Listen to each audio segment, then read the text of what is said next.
Hey guys, it's Craig Van Cott, and I'm here to talk about movies. Some movies are made with millions of dollars, and with tireless effort, they are able to craft it into an excellent piece of cinema. And then there's some movies that take a $6 million budget, and you get The Room. I just wanted to point out that what we're dealing with here is not making fun of people making bad decisions. Quite the contrary. This video has some really grainy footage to it. So we're satirizing the notion of unforeseen human factors. So what can be said about this movie? A lot about so little. Or so little about so lot. I don't know what works better as a metaphor. You kind of have to question, was there intent at all? I guess worse things have been done with $6 million or more. Let's talk about the title. It's called The Room, and yet there's more than one room. And so you have a bedroom, you have a living room, and a rooftop, and an alleyway that I guess is a room to itself, and you also have this outside area in the film, which I assume some of the budget went into, this room outside that looks more like a restaurant. Watch the movie again. It really is weird to see this randomly kind of nice looking location only used once in the entire film. So with the supposed good intent, we get all-American hero Johnny. Johnny's life seems to be perfect. He's written in such a way where conflict does not exist. He has the perfect girlfriend, buys her the perfect dress, has a very possible mentally handicapped kid who keeps visiting him at very random times throughout the entire movie, and therefore his life starts to crumble because he just can't seem to figure out that his fiancée, his future wife. Future wife. Future wife. My future wife. I'm your future husband. Nobody says fiancée in this entire movie. That his future wife, wife of the future, is cheating on him.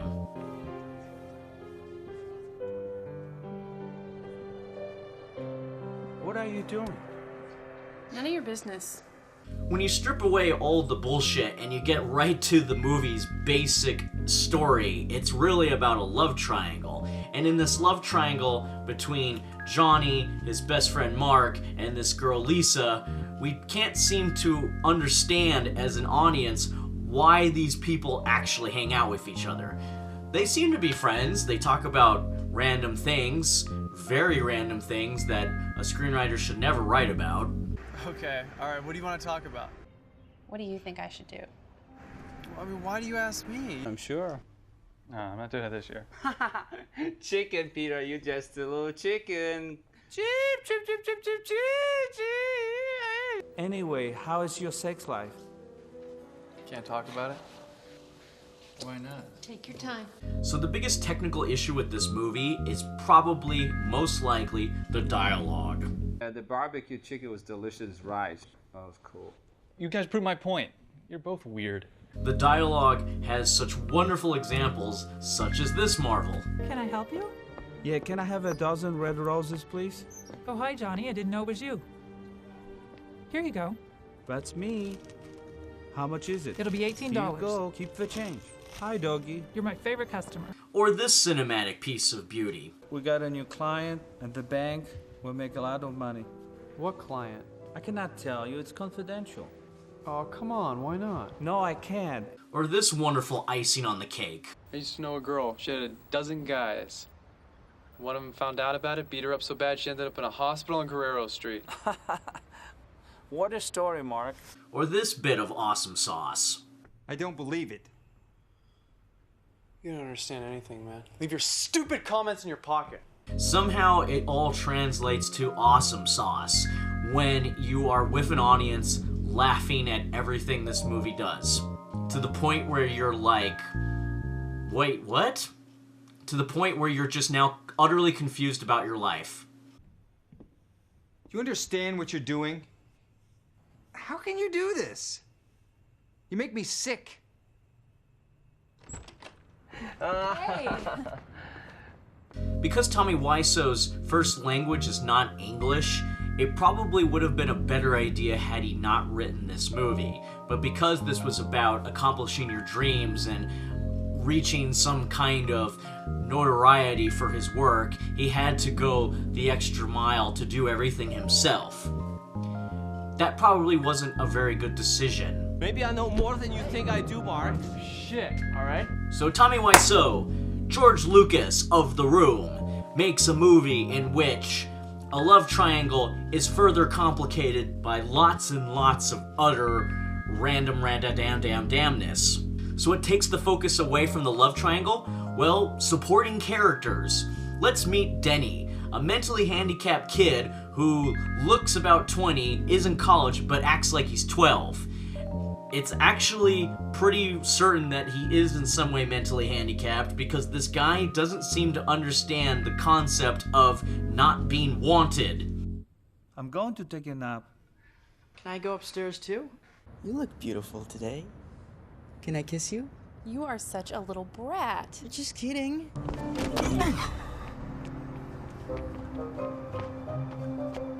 Gee, Peter, you're clumsy. Alright, that's it, I'm done. Great idea, Denny.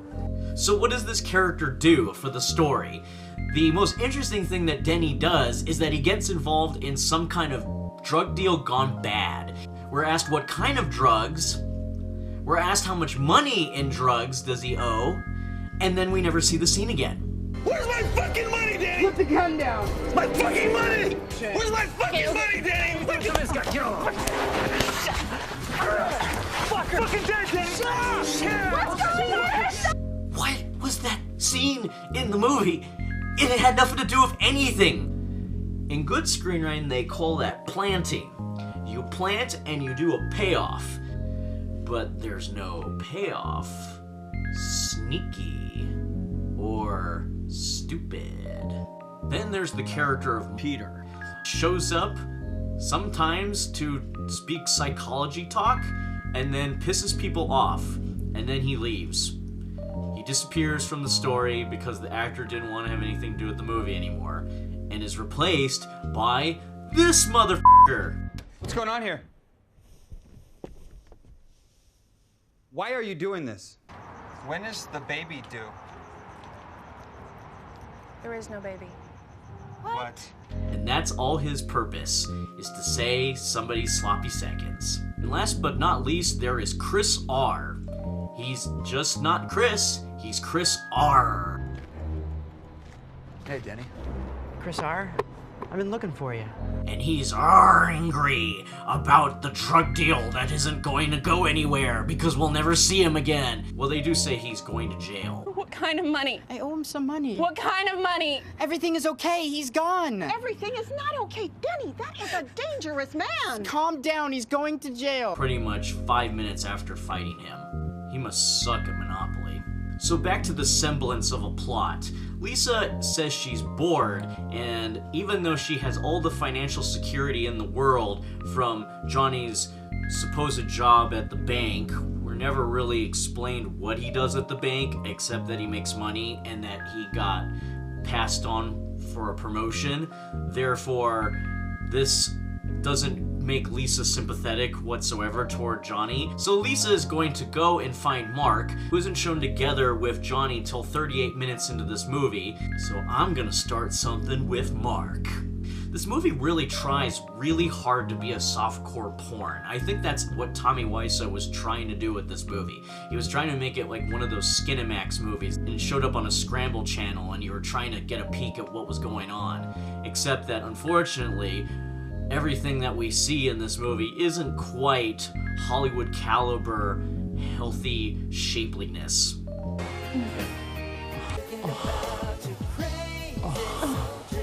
Yeah, we're all human, and that's what humans really look like, but does anybody really want to see that?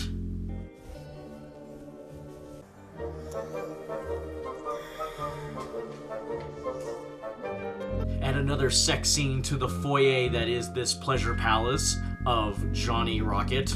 Why is his face contorting like that? If you watch the whole movie, the actor's face is constantly contorting. I guess he's still having a blowjob.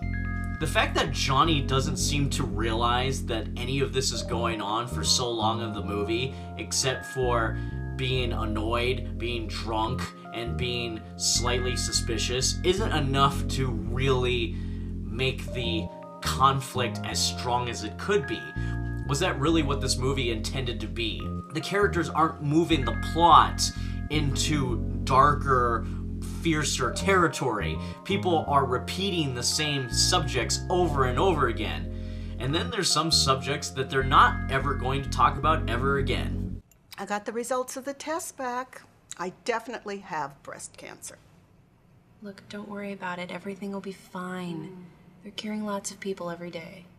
I'm sure I'll be all right. Oh, I heard Edward is talking about me. You guys are not going to talk about the cancer? That's really a big deal. Nothing? Cancer is kind of scary. She'll get over it?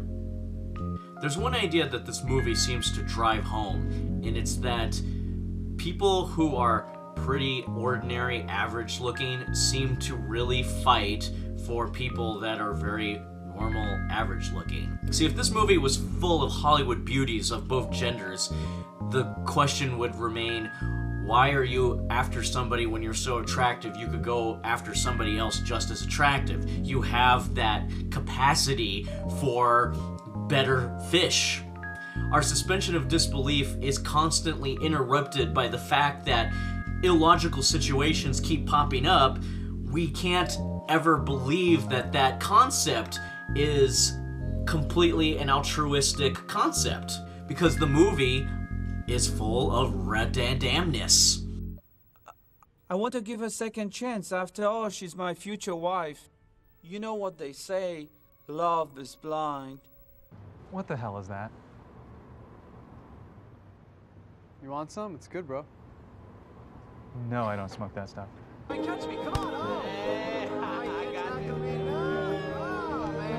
So let's talk about the editing. The one person who could have saved this movie from utter oblivion, but by somebody called Eric Yalcut Chase? Like, is that some kind of joke on you'll cut to the chase? You'll cut to the chase? I shouldn't be surprised when you look at the credits, considering you see a misspelling of still photography. So, back to the editing. The editing seems to be obsessed with go, go, go, go, Golden Gate Bridge. The Golden Gate Bridge is still going. It's still going in this shot. Go, go, go, Golden Gate Bridge. So they cut from establishing shot to dark establishing shot to back to the scene. Why did we cut to a shot at night? Why did we need to see that it was night for a second? If you're going to edit a scene, you need to make it look like this is only happening in the same day, right? But if you cross-cut a shot of it at night, I'm going to assume that this is a different day. I don't know, maybe Lisa's wearing the same clothes? So to wrap things up, let's talk about the acting. Tommy Wiseau has probably some of the strangest inflection of all time. And what makes it more unusual is that this is how he speaks in real life. I did not hit her. It's not true. It's bullshit. I did not hit her. I did not. Oh, hi, Mark. You are lying. I never hit you. You are tearing me apart, Lisa! That is one of the tiny things about this movie that makes it interesting, that you can expand on it and make it encompass the entire film.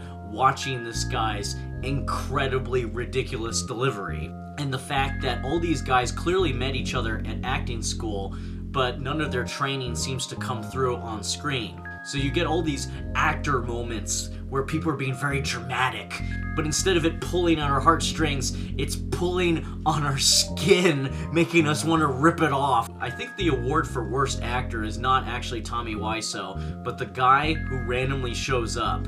Like, who the f*** is this guy? This is going to pull us all down. It's going to shake up our group of friends. It's going to destroy our friendship, Lisa. I don't think Mark really loves you. Who are you? Where did you come from? Are you one of Denny's friends that randomly pops up now and then? I think the other thing that makes me rate this a 2 out of 10 on IMDb is the fact that the lighting is actually pretty okay. The gaffers, these two guys, Cicero de Morias and Michael Francisco, they're both gaffers. and Ben Gamble. I'm kind of, you know, stretching that a bit to give a little bit more credit. I'm not giving credit to the director of photography because there's some out of focus shots in this movie that literally the audience yells, "Focus!" and they're still not focusing on what's to be focused. See this movie in a theater, a crowded theater, like a Rocky Horror Picture Show situation where people are throwing plastic spoons. Whenever a spoon picture shows up, they're yelling, "Go, go, go, Golden Gate Bridge," when you see endless B-roll shots of the Golden Gate Bridge.